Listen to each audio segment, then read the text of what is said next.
Hey guys, what's up? Welcome back to the channel. It's Cynicalex, and today we got our first sneak peek for the upcoming update, and it seems as though it's going to be Agents of Atlas. So let's talk about what's going on. Let's try to explain everything that we can, these new characters, their abilities, their origins, etc. And let's dive into what we think the update might bring and what we know the update's going to bring from this sneak peek. So we've got this Twitter post here: as swift as the wind, these Shanghai-based demon slayers, pretty good anime. I'm supposed to watch it. I'm still behind. Will cut down anyone that stands in their way. And then you have a little sort of clue, a little hint here. But if we jump over to the Netmarble forums, we have a little bit more information. So after receiving intel about a new East Asian hero who emerged to protect Asia, I immediately traveled to the Far East to investigate. When I arrived at the location of the hero, I noticed some traces which suggest a battle happened, and we can see a familiar sword if you guys have been keeping up with War of the Realms and all of the tie-in issues, because this is where these two characters were introduced. War of the Realms as part of the Agents of Atlas tie-ins, and we covered these two characters briefly when we did our Origins of Wave video a couple of months back, when Wave was introduced to Marvel Future Fight along with Namor and Silver Surfer. So then there's two items found in the battleground. There's really only one item here, but there's wind as well. So it's a sword and the wind. They're actually two separate characters. And so the puzzle here is this link, but then instead of using underscore Namor here at the bottom or at the end, what you want to do is you want to type in Aero, A-E-R-O, very similar to well, exactly the same spelling in English as the chocolate with the little bubbles inside of it. I kind of like Aero, to be honest with you. And so anyways, when you do that, you will see two brand new characters, and I gotta say, they're looking pretty spicy. Both Swordmaster on the right and Aero on the left. Aero, I think, is looking extra spicy, if you know what I'm talking about, with those bangs especially. But yeah, the designs are quite cool and quite detailed. The level of graphic detail on the sword with the glow and the little insignias, sort of like constellations or something. I'm not sure exactly what those mean or what they're both supposed to signify. Her bodysuit with the wind around it, his belt, and the thing sort of hanging off the belt. I think it looks really cool. Now, you're probably going to be wondering, a lot of you are going to be asking the question, well, who are these characters? Because they're extremely new to Marvel Comics, and so for a lot of you that haven't, well, if you haven't kept up with War of the Realms, and you haven't been looking up these characters separately, because they now both have their own sort of self-titled comics, then you won't know who they are. So let me try to explain who they are. So on the left, we're going to start off with Aero. Aero's real name is Lei Ling, and apologies if I get any of the pronunciations wrong, if someone can correct me in the comments down below. And she is Chinese. She's based in Shanghai, and I read her comics. I read all three of the self-titled Aero comics. I also read some of the War of the Realms tie-ins for Aero, but I cannot find the exact origins of her powers. So I'm a little bit unclear, but essentially what her powers are, which are pretty cool, is that Aero can control wind. She has sort of like a aerokinetic power, which allows her to generate wind and also allows her to control the existing wind that you know is in the world, because she can also use the existing wind and wind currents and sort of changes in the wind to identify, locate, and sort of pick out things in a crowd. So there's an example where the city of Shanghai is being attacked, and she can pick out, you know, where certain air currents are moving in sort of an unnatural way, and that would be a more likely position or location for the villains. Now there is a little bit of a backstory with her and her old mentor, her name is Madame Huang, I believe, or Huang, and they get into a battle, and Aero actually fights Madame Huang's new apprentice named Keystone, and that's actually a pretty cool fight, and Keystone is actually a pretty cool name for a villain, so I'm not going to spoil that for you guys, but she's got a pretty cool run going on right now in the comics. The art style is a little bit touch and go at times, in my opinion, but I do think the character has a lot of promise, and the character seems pretty interesting now, from what I've read in the 3 issues, and I really like, I gotta say, I really like her design in Marvel Future Fight. So I'm pretty excited. I love elemental characters. I don't think she's necessarily going to be elemental because we don't have like wind damage in the game, which kind of sucks.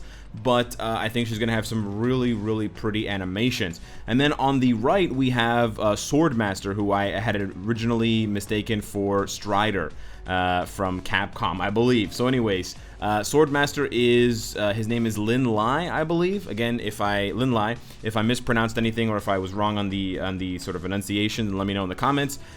His backstory is a little bit more clear cut. He's sort of like a mild-mannered teenager or like young adult. His dad is an archaeologist, and his dad basically gets involved with some sort of scummy, like, you know, grave robbers. So like, you know, sort of like your basement bargain archaeologists who just go in and rob stuff. And essentially, when they're going to rob something that Lin's dad had discovered, they beat him up. So they beat up the Swordmaster's dad, and then they unleash this demon energy. And so they unleash this demon energy, and they also find the sword, which is now in Lin's house, kind of hanging up on the wall. And so Lin starts having nightmares about his dad dying, and then he has to go on sort of a journey, it seems, to save his father and sort of become a superhero, it seems. And the really cool thing about Swordmaster and about Lin is that he takes the sword and he enlists the help of Shang-Chi. Well, I don't know if he enlists the help. To be honest, I didn't read through the comic very carefully. I sort of skimmed, so it's unclear whether he finds Shang-Chi or whether Shang-Chi finds him. But he's also Chinese, Swordmaster, and so there's like a sort of training episode or sort of training pages in the comic between Shang-Chi and Swordmaster. And if you guys don't know Shang-Chi, man, he's been in the comics for a long time, and Shang-Chi is one of, if not the best martial artist in Marvel Comics. He's an absolute badass. He's not well represented in Marvel Future Fight in terms of his power level, but in the comics, he whoops ass consistently. So that is the sneak peek for the two new characters that are going to be coming to Marvel Future Fight. I'm pretty excited to see what else is in store for them. And if you guys want to find out more about them, they both have self-titled comic runs going on right now. There's Aero, based on the character Aero, the girl, and then there is Swordmaster. Swordmaster, I think, is only 1 or 2 issues deep, but Aero is now 3 issues deep. And additionally, they've both been featured in Agents of Atlas tie-ins, so they've teamed up with a lot of characters that you'd be familiar with right now in Marvel Future Fight. They've teamed up with, of course, Wave, but they've also teamed up with Luna Snow. Actually, we can sort by a lot of speed-type characters, because to be honest, a lot of them are speed-type characters. They've teamed up with Luna Snow, they've teamed up with White Fox, and they've teamed up with Wave as well as Silk, as well as Amadeus Cho. So there's a lot of existing characters that actually match and have existing relationships or interactions with these new characters. And I'm pretty excited because I like these characters, I like the diversity of Marvel, and I also like their power scale, like their power levels and their power sets. I'm not quite clear on what what Swordmaster's power set is. I know he's got that sort of like demon slaying sword, it's like magical demon sword, but I'm not 100% clear yet because I didn't read his as carefully as I read Aero's as to what exactly the sword does and what powers it grants him. But I imagine it's going to be, you know, like super strength, super speed, agility, and some endurance, etc. And then perhaps the sword has some sort of like destroying or demon sealing properties to allow him to fight demons, because he has a dream where he's basically fighting like this Chinese god of war, which is this really cool like Titan-sized monster, this like behemoth 70-foot tall thing. And I actually want to go back and read that because it actually looks quite cool. Now, as far as where these characters are coming from, I think this is where some people are going to take issue with this, because they think that Aero and Swordmaster are original characters that are just being created by Netmarble for Marvel Future Fight, and that is not the case at all. Now, I believe that these two characters, Aero and Swordmaster, were co-created by, or they were created by, in conjunction with Marvel, they were created by writers with NetEase to also coincide with the upcoming Marvel Super War. This is sort of what I understand of it, but I recommend that you guys read this article from comicbook.com with CB Cebulski and someone else about it. Now, I'm not a huge fan of Cebulski, but he does a good job, and the other guy that is there as well, they do a good job of explaining exactly where these characters are coming from, their origins, in terms of who is creating them. They're not created by Netmarble for sure, but they're created for Marvel to appear in the comics, to diversify the cast, to give the existing Marvel characters a larger cast of heroes with which to interact. So it's not always just the same stories over and over again. Captain America and Black Widow and blah blah blah and blah blah blah. Again, this is not really I'm not trying to justify why these characters are being introduced. Marvel should always strive to introduce new characters and create a larger world. You don't want to just say, okay, let's just stop. You know, I mean, they're already more than 500 characters deep. Why would you stop now? And there's still so many more powers and so many more unique storylines that they can develop and go through and discover by introducing new characters. But I just want to make that part clear, because I think some people are misunderstood or sort of misinformed. These characters are not created by Netmarble, and these characters already exist in the comics. Although they are both very new, they were both introduced in 2019. I believe maybe some of the pages were from late 2018 with War of the... No, actually, would all be 2019 for War of the Realms.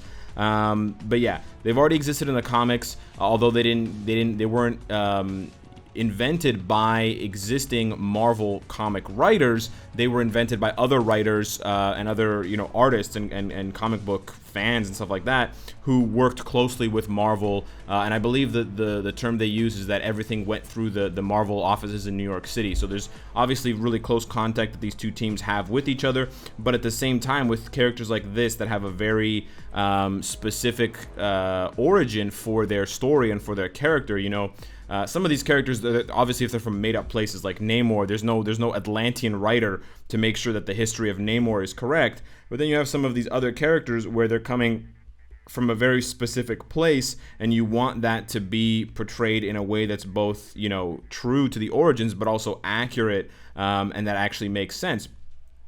So you want to work with, you know, a Korean writer for Crescent, or you want to work with a Chinese writer, for example, for Shang-Chi, but then you also want to work with these other writers. So that's why they're sort of working in conjunction with one another. Now, what it means for the rest of the update, because we're going to be getting Swordmaster and Aero, I honestly don't know. It's going to be interesting to see what else they combo with this. If they are going to go and do new content and new updates for the original characters like Crescent, like White Fox, it's kind of unclear to see whether we're going to get, and I don't want to jinx it, but it's possible that we could get a rework or some sort of update for Shang-Chi, which would be absolutely amazing. Personally, he's been in the dumps forever. We'll have to wait and see as well. If they want to involve all of the agents of Atlas, we could also see some additional content for characters like Silk and characters like Amadeus Cho, who, just like Shang-Chi, have basically been terrible forever. Now, Silk was once meta, so she wasn't terrible forever, but her, you know, her reign was short and her fall has been long.